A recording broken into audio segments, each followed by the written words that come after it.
empolgada para a aula de hoje, porque a gente vai falar de um assunto que eu gosto muito, que é resumo. Então, antes da gente começar, já deixa eu esclarecer para vocês. Existe mais um tipo de resumo, mas eu vou focar com vocês em dois tipos, que vocês vão usar mais ao longo da carreira acadêmica de vocês. O primeiro resumo é um que vocês têm que fazer quando vocês vão fazer um artigo acadêmico. E aí, esse resumo é um resumo curtinho, geralmente feito em um parágrafo só, em que vocês vão apresentar o objetivo da pesquisa, a metodologia utilizada, alguns resultados esperados ou finais. E no final desse resumo, vocês vão colocar as palavras-chave, ou seja, as palavras principais, né, que têm relação com a pesquisa, com o trabalho que vocês estão fazendo. Agora, tem um outro resumo que vai ser muito útil para vocês, que eu queria falar um pouquinho mais sobre ele, que é um resumo que vocês vão utilizar tanto para entregar trabalhos para os professores, mas principalmente para estudar. Porque o que acontece? Ao longo da carreira acadêmica de vocês, às vezes vocês têm que ler muitos materiais e a gente acaba esquecendo. Eu confesso, eu esqueço muito fácil que eu li. Às vezes eu lembro de algum conceito ou outro, mas eu não lembro de qual livro que eu tirei esse conceito. E às vezes eu li vários livros e quando alguém me pergunta, você leu esse livro? O que tem nesse livro? Eu fico, já não sei. Então, para que isso não aconteça, o resumo é muito útil, principalmente para você. Vocês podem usar o resumo no TCC depois, porque ele vai servir de base. Vocês podem usar para dar base para a carreira de vocês também, né? Para se lembrar daquilo tudo que vocês estudaram, porque a gente sabe que o conteúdo da graduação é muito extenso, né? Ou ainda de um curso técnico, o conteúdo às vezes é extenso e a gente se esquece do que a gente viu. E é para isso que vocês vão utilizar o resumo. Então, de forma geral, esse resumo sobre o qual eu estou falando, segundo a ABNT, é uma apresentação concisa das ideias principais de algum outro documento. Então, vocês podem resumir aí livros, artigos acadêmicos, outros textos de forma geral. E vamos lá para algumas características estruturais desse gênero textual resumo. A primeira delas é que, antes de tudo, vocês têm que colocar a referência textual, tá? A referência daquelas que vocês colocam nas referências bibliográficas mesmo, né? Por exemplo, Nassur.Thalita, e aí o nome da obra, depois editor, ano, tananã, tananã, tananã. Vocês têm que colocar essa referência como a primeira coisa que vocês vão ter num resumo. E essa referência precisa ser de acordo com a ABNT, que é a Associação Brasileira de Normas Técnicas. E é muito fácil achar informações sobre a ABNT na internet. Se vocês tiverem dúvidas, podem procurar. E é importante procurar porque os trabalhos que vocês forem entregar, oficiais, né, como TCC ou os artigos acadêmicos, exigem que vocês entreguem o material com essa estrutura. Mas vamos lá. Logo depois da referência, vocês precisam saber que o texto de vocês é um texto corrido, ou seja, ele é um texto que vai vir em forma de prosa, ele precisa ser bem conciso. Isso quer dizer que vocês vão ter que selecionar as ideias principais e não ficar enrolando. Vocês vão ter que colocar, de forma geral, frases afirmativas, simples e coerentes, tá? Nada de ficar tentando rebuscar o texto, não. Uma outra coisa importante, no resumo, vocês não podem adicionar nada além daquilo que o autor falou. É só aquilo que o autor falou no texto mesmo, tá? Se for algum resumo só para vocês, talvez vocês possam puxar alguma setinha e associar alguma outra informação se vocês acharem que é útil. Mas para algum resumo que vocês vão entregar para um professor, não pode ter nada além daquilo que o texto apresenta, ok? Outro ponto. A primeira frase do resumo é uma frase significativa e deve apresentar o texto, a obra, ao leitor. Então, geralmente ela vem da seguinte forma: na obra tal, fulano de tal, faz tal coisa, aborda tal assunto, tananã, tananã, ou em tananã, tananã, o autor fala isso, aquilo, ou fulano de tal, na obra tal, fala tananã, tananã. Então, a primeira frase é significativa, tá? Ela é importante para apresentar a obra. Vocês vão usar verbos majoritariamente na voz ativa e na terceira pessoa do singular. Então, fulano de tal aborda, né? Ele faz. Não é um texto que vocês vão utilizar a primeira pessoa nem no singular, nem no plural, porque vocês vão sempre estar falando da obra do outro, tá? Vocês sempre falam da obra do outro num resumo. Nesse contexto, também é importante que vocês escolham apenas um tempo verbal. De forma geral, um resumo se apresenta no passado, tá? No pretérito perfeito. Mas pode ser que vocês queiram apresentar no presente. Tem problema? Não, não tem problema. Mas aí a gente tem que tomar cuidado para não misturar os tempos verbais. Às vezes vocês começam no passado, depois começam a escrever no presente, ou vice-versa, e isso vira uma bagunça, gente. Então, não. Escolham um tempo verbal e o meu conselho é que vocês sigam aí o pretérito, ok? Uma outra questão é evitar adjetivos, advérbios, frases negativas, frases longas, porque esse tipo de construção dentro de um resumo não cabe. Por que vocês vão colocar adjetivos se não é um texto que está pedindo a opinião de vocês? Vocês apenas precisam apresentar as ideias que o autor colocou no texto, tá? Aqui agora eu vou apresentar como fazer, gente. Qual que é o processo para a produção de um resumo?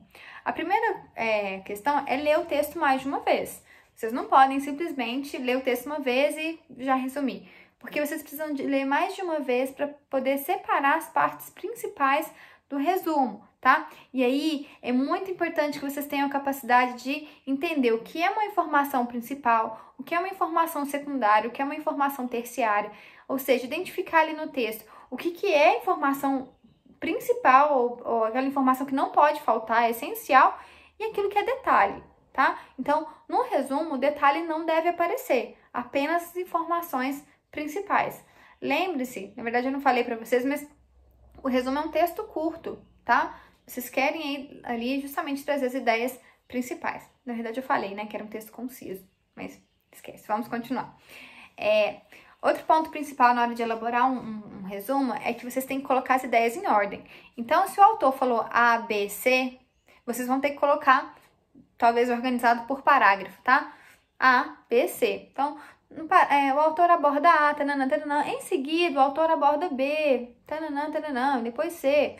Então, sempre na mesma ordem que as ideias são apresentadas no texto. Não pode fugir disso, tá?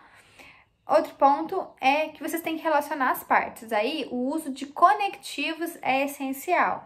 A gente vai analisar um texto daqui a pouco, um resumo daqui a pouco. Vocês vão ver como é que os conectivos agem aí de uma forma a tornar o texto coeso e coerente, tá? E aí, vocês podem usar expressões também, em primeiro lugar, em seguida, posteriormente, na sequência. Esse tipo de expressão também, de ordem, né, de ordenação, também vai ajudar o texto de vocês a ficar bem melhor. Outro ponto, gente, vocês têm que usar expressões como no texto tal, como eu falei antes, né? O fulano de tal é o nome do autor, afirma, aí vocês podem usar verbos como afirma, infere, expõe, explica, aponta, justifica, etc e tal. Aí vai depender do que o autor está fazendo mesmo, né? Mas esse tipo de expressão é importante que vocês utilizem ao longo do texto. Também, por exemplo, segundo fulano, né? Segundo, de acordo com, isso é importante. Outra coisa importante também para produzir é não repetir o nome do autor, ou pelo menos evitar repetir. Procurem usar sinônimos ou pronomes. Então, por exemplo, fulana de tal, aí vocês podem começar. Depois vocês podem colocar ela, a autora, tal. Como assim tal? É porque a gente não pode falar da autora depois só com o primeiro nome, tá, gente? O brasileiro tem tendência de ser informal. Mas no resumo, que é um texto mais formal, a gente não pode chamar a fulana por fulana. Não, a gente tem que colocar o sobrenome do autor, né? Então, seria de tal. Então, posteriormente, de tal afirma que... Tananã, taranã, tarará. É assim que tem que ser feito. E agora a gente vai ver um exemplo para vocês verem como é que tudo isso funciona na prática. O texto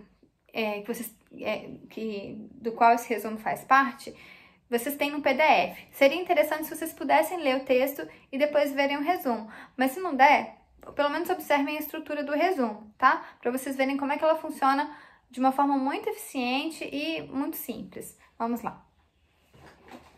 Então, o texto que foi resumido chama-se A Cultura da Paz e é do autor Leonardo Boff. Quem fez o resumo é uma moça que chama Ana Raquel Machado. Vejamos. Então, de novo, A Cultura da Paz. Leonardo Boff inicia o artigo A Cultura da Paz apontando o fato de que vivemos em uma cultura que se caracteriza fundamentalmente pela violência. Diante disso, o autor levanta a questão da possibilidade de essa violência poder ser superada ou não. Inicialmente, ele apresenta argumentos que sustentam a tese de que seria impossível, pois as próprias características psicológicas humanas e um conjunto de forças naturais e sociais reforçariam essa cultura da violência, tornando difícil sua superação. Mas, mesmo reconhecendo o poder dessas forças, Boff considera que, nesse momento, é indispensável estabelecermos uma cultura da paz contra a da violência, pois esta estaria nos levando à extinção da vida humana no planeta. Segundo o autor, seria possível construir essa cultura pelo fato de que os seres humanos são providos de componentes genéticos que nos permitem sermos sociais, cooperativos, criadores e dotados de recursos para limitar a violência e de que a essência do ser humano seria o cuidado, definido pelo autor como sendo uma relação amorosa com a realidade, que poderia levar à superação da violência. Gente, evita frases longas desse jeito, tá? É um bom exemplo de resumo, mas é um péssimo exemplo de frase, de oração. Continuando.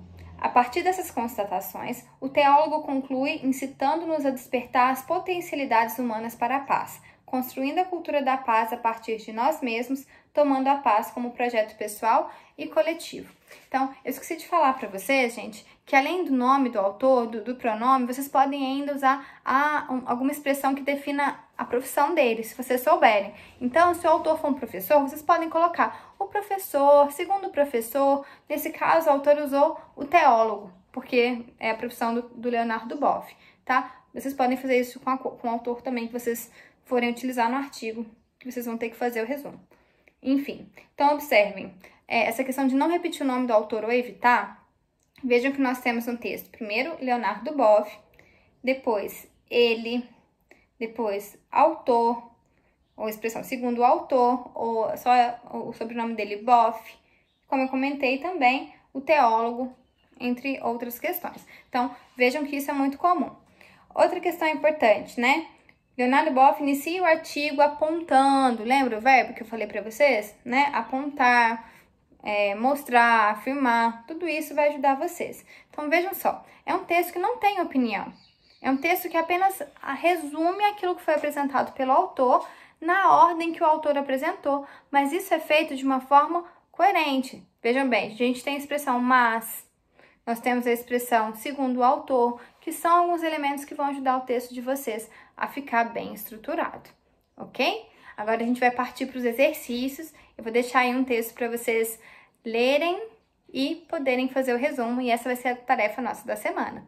Qualquer dúvida, vocês podem me procurar, porque eu estou aqui para vocês, tá bom? Um abraço e até a nossa próxima aula, pessoal!